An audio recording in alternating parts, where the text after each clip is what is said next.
आपण म्हणतो एका यशस्वी पुरुषामागे एका स्त्रीचा हात असतो. अगदी बरोबर आहे.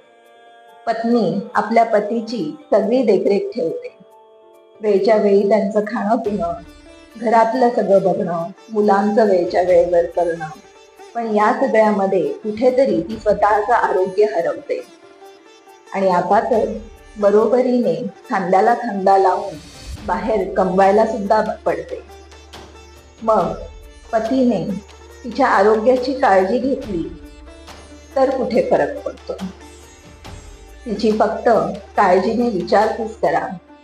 वेळच्या वेळी तिने खाणं पिणं केलं आहे का नाही हे बघा. तिचे रेग्युलर हेल्थ चेकअप्स, तिचे काही औषधोपचार चालू असतील तर त्याकडे लक्ष ठेवणं, बस एवढंच करा. मग बघा, तुमचं यश आणि तिचं आरोग्य दोन्ही मिळून तुमचा संसार अजून सुखा समाधानाने फुलतो का नाही.